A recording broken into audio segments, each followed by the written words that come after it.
नौजवान साथी, मातृ शक्ति, हमारी माताएं बहनें, हमारी बेटियां और हमारे मंच पर बैठे हमारे अग्रज आदरणीय भुट्टे जी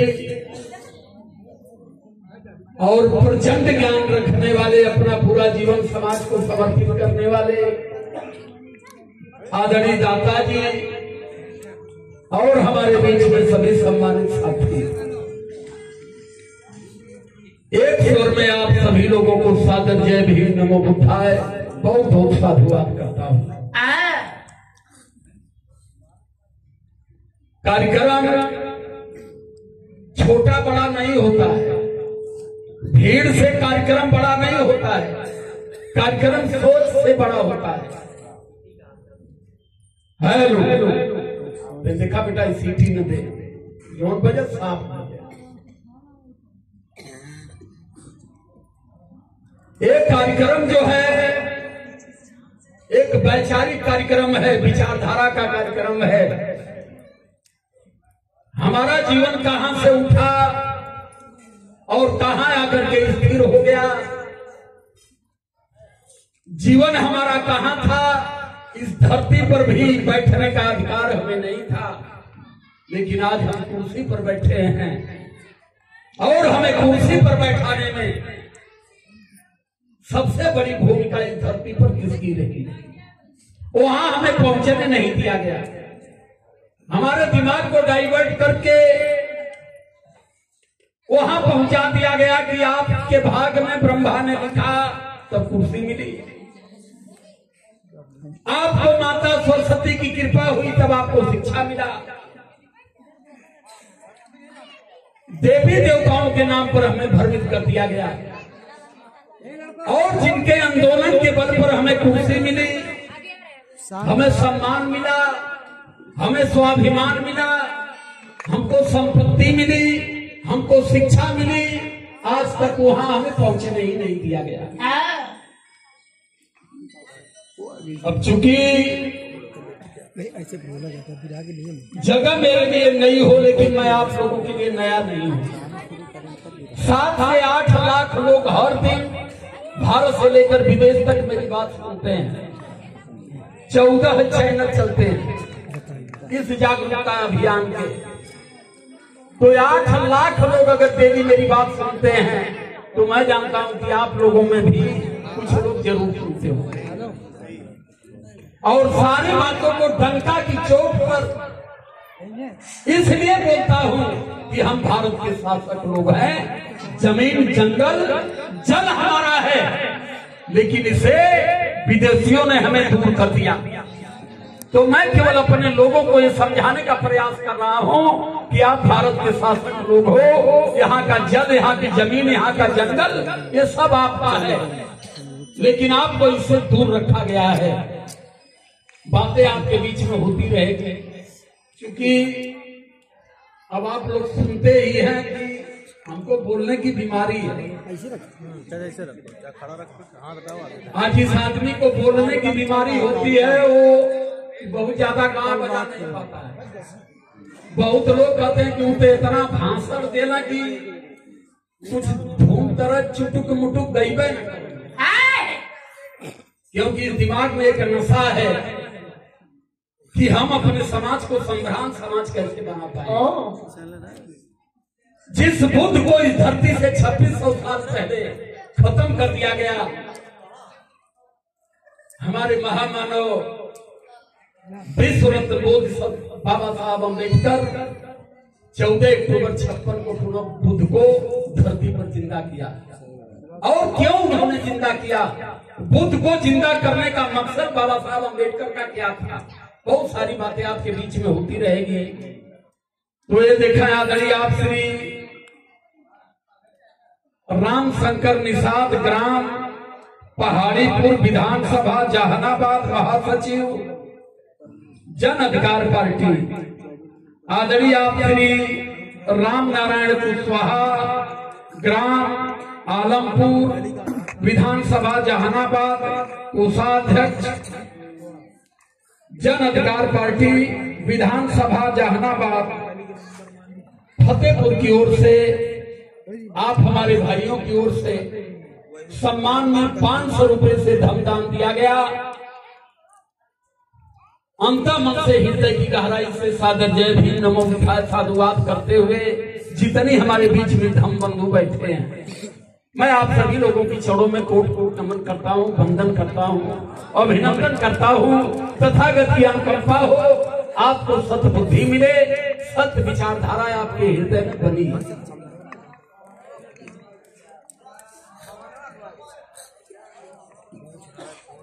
हेलो देखा बाबू बैठे बैठे ना अर्थिंग लगौले बा कि ना? अर्थिंग हो, स्टेबलाइजर भी हो, तो एक बटन पकड़ले रहा हाथे में। ये बता कि जब हम बोली रहा तो अपने आप मशीन का बटनियों ठीक रोका लगे, तो बटन के पकड़ के रखा। घूम रहे ना भाई, देखा हारमोनिया देखा कहाँ गई हुआ?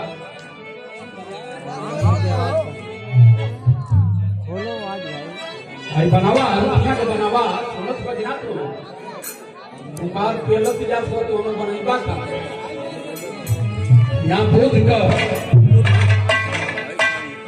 मंच हम लोग अपने समाज को संग्राम समाज बनाएंगे।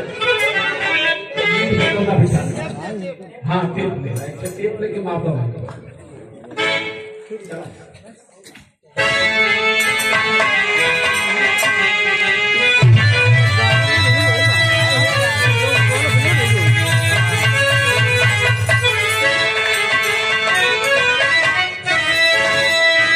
कुछ कहने से पहले पूरी दुनिया में शांति और मानवता का पाठ पढ़ाने वाले सम्यक संबुद्ध को नमन करते हुए नारियों को सम्मान, भारत को संविधान, गांधी को प्राणदान, कस्तूरबा को सिंदूर दान और इस देश में पिछड़े मूल्यवासियों को स्वाभिमान का जीवन देने वाले विश्व रत्न मोदी बाबा साहब अम्बेडकर की चरणों में श्रद्धांजलि देता हूँ।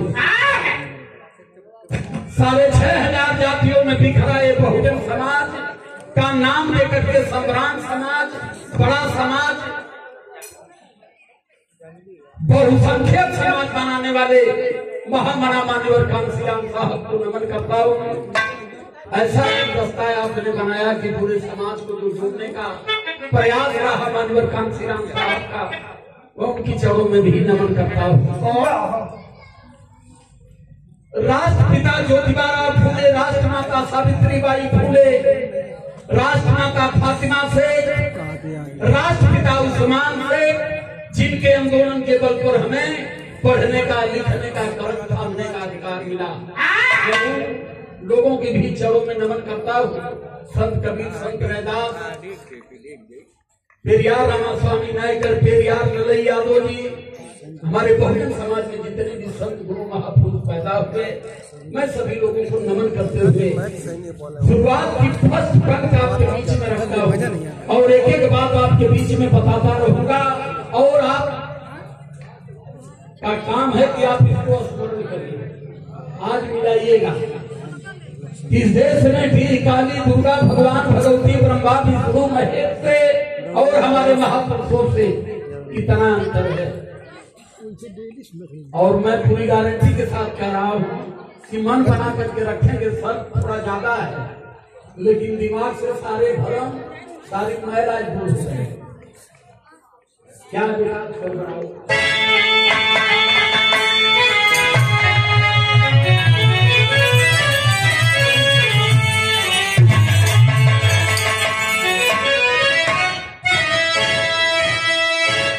बुद्धं शरणं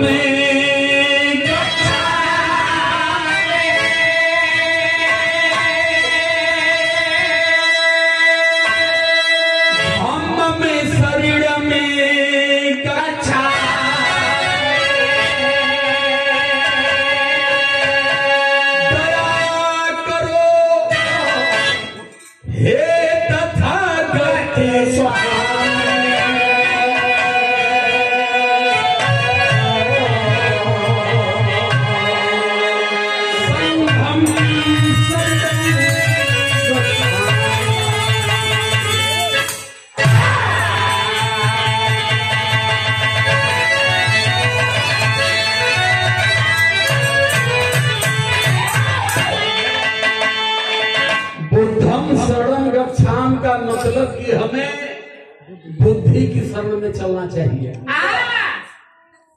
अब चूंकि हम लोग यादव समाज से हैं, नमो बुद्धाय जय भीम कदे कदम दिया चमार हवा खा,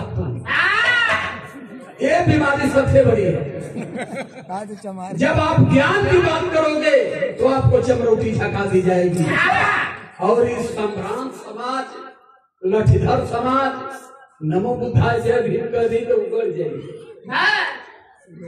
यह समझाएगा ज्ञान सबसे महान है। बुद्धम शरणम गच्छाम का मतलब कि हमें ज्ञान की शरण में चलना चाहिए। धम्मम शरणम गच्छाम का मतलब कि हमें धर्म की शरण में चलना चाहिए। धर्म नहीं है, इस चीज को ध्यान में रखिएगा। लोग कहना कि इसका बुद्ध धर्म अपना लेते हैं, बुद्ध धर्म नहीं है, बुद्ध धर्म है। और धर्म एक विचारधारा है। बुद्ध ने कभी किसी धर्म को अस्तित्व नहीं दिया। बुद्ध सदा कहते थे कि धर्म व्यक्ति के व्यक्तित्व को मानसिक गुलाम बना करके रखता है। जैसे उदाहरण के तौर पर हम हिंदू धर्म से हैं, तो हम अगर हिंदू धर्म में हैं तो हमको ये मानना जरूरी है कि आदमी की गर्दन पर हाथी का गर्दन लगा हुआ है। अगर हम नहीं मानते तो हम हिंदू धर्म के विरोधी हैं। तो आदमी की गर्दन पर हाथी का गर्दन लगा तो गणेश हो गए, और गणेश को गोबर में गोलियां दिए, अब उसको नहीं समझो कि आप हिंदू धर्म के विरोधी हो। इसलिए तथागत बुद्ध किसी भी धर्म को अस्तित्व नहीं देते थे। बुद्ध ने एक धर्म पैदा किया,